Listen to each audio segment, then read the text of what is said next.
Halo teman-teman, ketemu lagi sama saya Irene Karisma Sukandar. Kali ini kita akan membahas tema babak akhir atau endgame yang kita sebut dengan oposisi. Nah, oposisi ini sebenarnya adalah pelajaran paling dasar yang sangat penting yang mesti teman-teman ketahui ya. Jadi apa sih oposisi itu? Oposisi adalah sewaktu kedua raja ini sama-sama di jalur yang sama seperti yang sudah saya taruh di papan sebelah saya ya. Jadi kedua raja ini berhadapan. Nah, pengertian oposisi sendiri adalah kalau dalam masa raja berhadapan seperti itu ada yang jalan, nah maka yang jalan itu tidak diuntungkan atau rugi. Contohnya di posisi seperti ini. Di sini kita sudah lihat ini adalah posisi di mana putih menang satu pion. Tapi apakah putih bisa memenangkan game ini atau tidak, itu tergantung dari posisi yang kita lihat sekarang. Apakah di sini putih jalan ataukah hitam jalan? Yang tadi sudah saya bilang kalau misalkan ini putih jalan, putih tidak akan diuntungkan. Jadi siapapun yang jalan tidak akan diuntungkan. Maka dari itu kita sebagai pemain catur kita harus berusaha untuk membuat oposisi ya, karena secara statistik waktu kita membuat oposisi itu menguntungkan kita ya. Oke, jadi kita coba jalankan ya. Contohnya misalkan raja ke sini. Ini putih yang jalan dan hitam harus selalu melakukan oposisi, yaitu jalan ke raja E6. Dan kemanapun raja putih jalan ya kan, hitam harus selalu oposisi. Jadi kalau misalkan ke sini terus kita oposisi lagi ya, sampai pada masanya nanti putih harus menjalankan bidak. Contohnya seperti ini. Nah, nanti ini akan kita lihat ke slide setelahnya. Nah, saya akan menjalankan beberapa langkah untuk teman-teman lihat. Nah, begitu bidak ini dijalankan, raja ke D6 karena ini adalah satu-satunya tempat di mana raja hitam tidak bisa dioposisi ya kan. Kalau putih mau mengoposisi, rajanya harus ke D4, tapi itu tidak mungkin karena ada pion. Kalau raja ke D3, raja D5 dan itu selesai, ini akan remis ya. Dan setelah raja ke D6, kalau misalkan pion dimajukan lagi, hitam harus jalan ke D7 supaya apa? Supaya tidak dioposisi. Contohnya kalau misalkan hitam jalan ke E7, ini akan langsung dioposisi oleh putih seperti ini ya.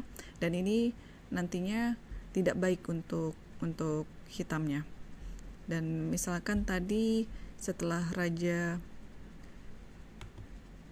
D7, putih menjalankan raja E5 dan lalu raja E7, dan ini akan secara teoritis akan remis ya.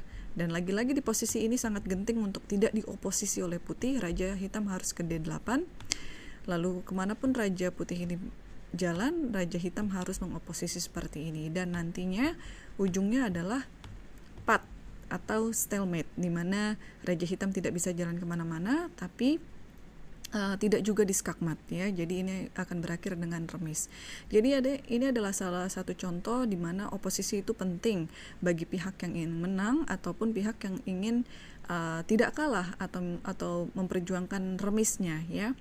Jadi di posisi awal kita bisa lihat tadi, di posisi ini kalau misalkan ini putih jalan, ini akan remis. Tapi kalau misalkan ini hitam jalan, kita akan lihat ke slide selanjutnya. Hitam jalan, begitu jalan entah itu ke kiri atau ke kanan, putih akan bukan oposisi sekarang, tapi ke samping ya.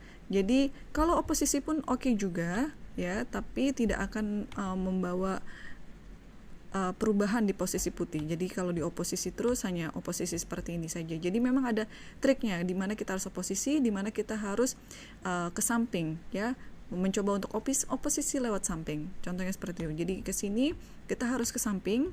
Nah, begitu lawan mengoposisi, kita punya tempo satu pion ini untuk dijadikan tempo supaya lawan tidak mengoposisi kita lagi. Dan waktu raja ini pindah ke sini, kita oposisi dengan raja E6. Berhadapannya tapi lewat samping ya. Yang jelas ini adalah tetap masuk dalam tema oposisi. Lalu misalkan raja ini ke sini, kita bisa maju pion lagi. Lalu misalkan raja ini ke sini, nah ini kita masuk lagi ke tema oposisi, yaitu menjalankan raja ke D6. Dan kemana raja hitam pergi? Kalau raja hitam ke kiri, kita akan ke kanan. Kalau raja ke kanan, kita akan ke kiri ya.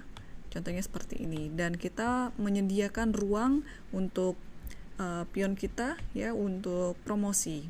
Jadi ini adalah salah satu contoh di mana oposisi itu sangat penting ya, dan pihak yang harus jalan pada saat oposisi itu biasanya tidak diuntungkan, atau kalau dalam posisi seperti ini akan langsung kalah karena tidak akan ada pembelaan lain lagi. Jadi coba saya lihat lagi biar teman-teman bisa pahami ya. Di posisi seperti ini putih sudah menang satu pion, tapi itu tergantung siapa yang jalan. Kalau putih jalan dan hitam tahu teori bagaimana mengantisipasinya, ya ini akan remis. Tapi kalau di sini hitam yang jalan, putih akan menang. Karena apa? Karena selain oposisi, ada satu lagi hal yang perlu diperhatikan, yaitu pion putih ada di belakang raja putih. Ya, jadi ini satu poin ya yang sangat penting dalam menilai oposisi, terutama contoh kasus seperti ini. Karena kalau pion itu berada di samping raja, itu akan remis, mau putih yang jalan atau maupun hitam yang jalan. Kita akan lihat slide yang selanjutnya. Nah, di posisi ini sudah bisa dinyatakan remis, mau hitam jalan, mau putih jalan ya, walaupun ini sudah oposisi. Nah, jadi selain penting oposisi juga mengajarkan kita supaya bagaimana memajukan pion di saat yang tepat. Ya, jangan kita asal memajukan pion, karena bisa dilihat bedanya ya teman-teman. Pion di belakang raja atau di samping raja itu menghasilkan sesuatu yang sangat berbeda untuk yang punya pion itu sendiri. Jadi contohnya seperti ini. Ini putih jalan, ini sudah pasti remis ya, misalkan seperti ini, karena awalnya pionnya sudah di samping raja. Dan apalagi kalau pionnya sudah di depan raja, nah ini sudah bisa lebih dipastikan lagi akan remis ya. Jadi yang diperlukan bagi hitam adalah supaya tidak dapat dioposisi oleh putih. Jadi contohnya raja harus ke E7, begitu raja ini datang ke sini kita stop di sini, atau rajanya ke sini, hitam akan menstopnya lewat sini ya. Jadi ini kurang lebih akan seperti itu sampai terus-terusan, dan posisi ini kita harus ke belakang sebagai hitam, dan lagi-lagi tadi rajanya ke samping kita harus oposisi, dan ini akan masuk ke stalemate yang tadi sudah saya terangkan juga sebelumnya. Nah, lalu untuk yang setelahnya, dan di sini kalau hitam jalan tidak akan terlalu berubah, ini akan sama-sama remis juga. Kenapa? Karena itu tadi pionnya sudah di samping, pionnya tidak bisa memberikan ruang gerak bagi raja putih untuk berada di depannya. Jadi kalau misalkan ke sini, ya kan? Nah, bayangkan saja kalau misalkan pion ini ada di kotak atau petak E3. Dan dalam posisi ini, raja putih akan ke E4, dan ini akan melakukan oposisi. Dan setelah melakukan oposisi seperti itu, kita lewat jalur yang tadi saya sudah bilang ya, kalau raja hitam ke samping kiri, kita ke samping kanan, atau raja hitam ke samping kanan, kita ke samping kiri, jadi ke arah yang berlawanan.